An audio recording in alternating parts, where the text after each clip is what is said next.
Comme vous avez voté pour qu'on aborde le sujet des cercles libres,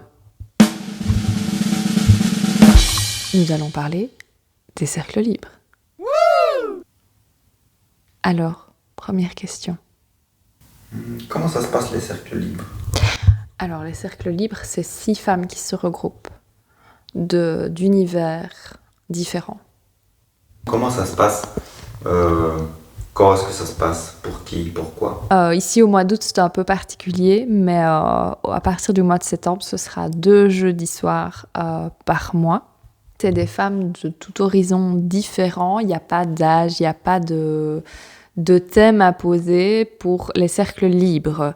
Donc, il y aura d'autres cercles qui seront alors thématiques, mais les cercles libres, justement, l'idée, c'est de mettre ensemble, de réunir des femmes qui viennent d'horizons différents parce que, en général, on a l'habitude de rencontrer des personnes dans le même cadre.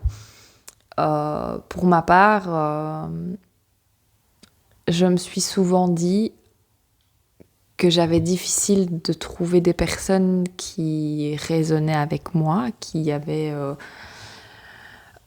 des valeurs communes avec les miennes par le passé. Et je me suis souvent demandé, mais je vais les rencontrer où? Et où est-ce que les gens comme moi sont cachés finalement? Et donc, c'est pas toujours aux endroits qu'on croit qu'on va les trouver, puisque finalement, on reste souvent dans les mêmes zones, dans les mêmes lieux. Et donc, l'idée des cercles libres, c'est ça aussi, c'est de pouvoir réunir des femmes qui se seraient peut-être pas parlé, qui se seraient peut-être même pas croisées.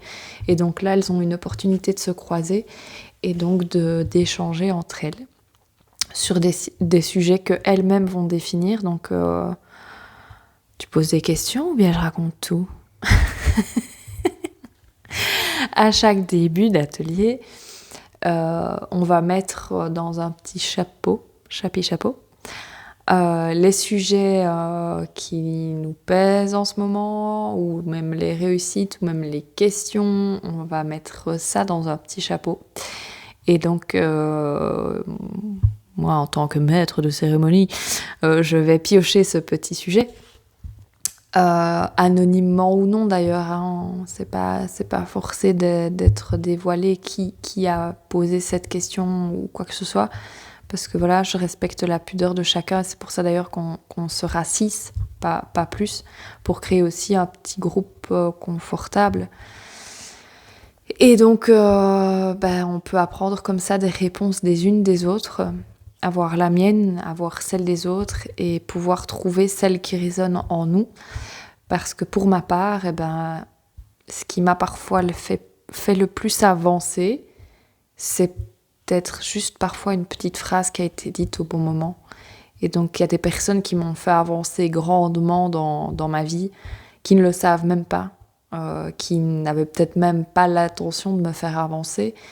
Mais la phrase a été dite au bon moment, est tombée dans mon oreille et a eu une répercussion sur mes choix, sur mon éveil, sur ma conscience des choses, sur mon angle de vue.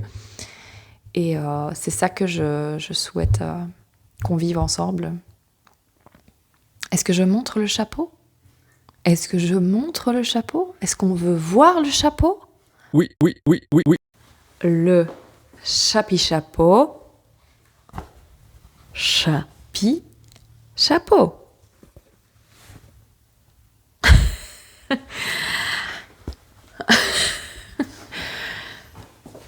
Et donc tu parlais aussi de cercles avec des thématiques. Comment est-ce que ça va se passer? Quelle est la différence en fait entre les deux? Là, on démarre avec des cercles libres parce que j'ai pas envie de restreindre les sujets. J'ai envie vraiment qu'on puisse venir déposer son sujet. Et en fonction de la redondance des sujets, évidemment, on va peut-être parfois proposer à certaines qui avaient une problématique qui a été abordée dans le cercle libre, de recréer un groupe entre elles et de faire venir un intervenant qui, lui, est assez calé sur ce sujet-là. Donc je pense notamment aux mamans que j'ai rencontrées pas mal dans le cabinet qui rencontraient des problèmes de sommeil avec leurs petits Et donc là, rien ne nous empêche de nous regrouper entre mamans qui vivent cette problématique. Comme ça, moi aussi, je peux donner des astuces, des conseils éventuellement, écouter même la pression, la fatigue que ça amène dans les vies de maman. Et alors, entre nous, amener un intervenant aussi qui peut éventuellement amener d'autres solutions que moi je ne connais potentiellement pas. Et comme ça, on avance sur ce sujet-là ensemble. Mais là, je parle uniquement des sujets de problèmes de sommeil, mais on a aussi le deuil périnatal dans ce qui est maternité, que je souhaite pouvoir vous proposer aussi, puisque j'en ai rencontré pas mal d'entre vous et que je pense que c'est quelque chose que, même quand on l'a travaillé en kinésiologie, dans le cabinet, c'est quelque chose qu'on a besoin de parler et qu'on ne sait pas toujours. On a peur d'être lourde à en parler à ses amis, quand ça fait quand même longtemps que ça s'est passé. Tout le monde a ce sentiment de ouais, mais maintenant il faut qu'elle avance, faudrait qu'elle tourne la page, alors qu'on a tous un timing bien à nous et qu'on a encore besoin d'en parler et qu'on n'a peut-être pas toujours envie d'être celle qui semble être la copine lourde avec son sujet lourd. Et donc ici, c'est vraiment ça, l'idée, c'est de pouvoir toujours se sentir bienvenue avec son sujet. Donc là, on démarre vraiment en cercle libre, parce que je pense aussi que même quand on vient en cercle thématique, c'est parfois bien de venir aussi de temps en temps au cercle libre, parce que là, du coup, on rencontre justement ces personnes qui ont une expérience qui parfois ne serait peut-être pas venue dans ce cercle plus thématique, mais qui, ça se met, se dirait « Ah, mais tu sais, moi j'avais entendu parler d'eux et ça peut peut-être t'aider », ou qui auront ce conseil ou ce regard justement plus neutre qui permet aussi d'avancer. Et donc ça, c'est peut-être important de le dire aussi, c'est que les cercles, on vient à celui qu'on veut, on n'est pas tenu de venir à tous.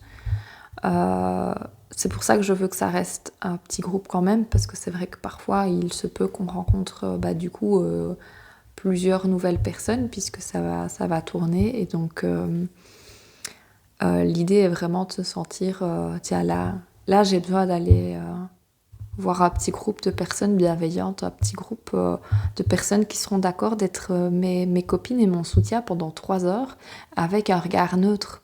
Parce que ça aussi, je pense que c'est quelque chose qui est difficile, c'est que quand on parle à ses copines, il y a l'émotionnel qui vient, il y a un attache, il y a des choses qu'on n'ose pas dire toujours à ses copines. Là, on est entre inconnus parfois, et cette distance, bien qu'effrayante, c'est quand même parfois difficile de s'imaginer se livrer devant des inconnus. Mais cette distance amène un regard et une bienveillance dans les conseils qui peuvent être donnés, qui sont assez précieux, je trouve. Pour certains, sortir de l'isolement, etc. Oui, clairement, parce que je pense que en fonction de nos métiers, en fonction de nos choix de vie, parfois on n'a pas une sociabilité qui est facile d'accès. En tant que... Enfin, je suis peut-être un peu vieillotte quand je vais dire ça, parce que je vais faire encore une différence entre les sexes, mais je trouve quand même que voilà, les garçons, il y a ce club de foot, il y a tout ça. Pour ma part, par exemple, moi j'étais pas très sportive, donc j'ai pas cultivé un groupe extrascolaire. Donc une fois la scolarité arrêtée, oui, on rencontre des gens dans le boulot, mais c'est pas toujours pour ça qu'on a les mêmes valeurs, qu'on a les mêmes affinités, qu'on a les mêmes visions des choses. Alors je dis pas qu'ici au cercle ce sera forcément le cas, mais en tout cas c'est des personnes qui seront cadrées aussi. On est dans un cadre bienveillant, on est dans une idée de réconfort, d'encouragement, de soutien, d'aspiration. Et donc le cadre, il est posé comme ça. Donc c'est vrai que ça crée tout de suite, je pense, des liens plus forts. Le but est commun aussi. Ouais, le but est commun. Parce que finalement, on vient pas que déposer son truc, on vient aussi aspirer les autres. Donc il y a vraiment un échange dans les deux sens. Et ce qu'on trouve pas toujours ni facilement dans la vie réelle. Avec en plus cette vulnérabilité, quand on est dans le cadre du travail, moi j'aurais pas spécialement facile de me livrer à mon collègue. Et donc là, ici, on est dans quelque chose de... Ce qui se passe au cercle reste au cercle déjà, donc... Je pense qu'on a dit déjà pas mal de choses. Le premier rendez-vous, c'est jeudi le 8, je pense. On a de la place jeudi 8. Venez, venez, ce sera bien. On sera ensemble. On va passer 3 heures ensemble. Et en fait, dans nos vies de femmes ou dans nos vies de maman, on mérite bien ces 3 heures en fait. Ces 3 heures où on parle de soi, ces 3 heures où on pense à soi, ces 3 heures de petites bulles d'évasion. Voilà, venez. Le mot de la fin. Le mot de la fin, à jeudi. Le mot de la fin. À jeudi.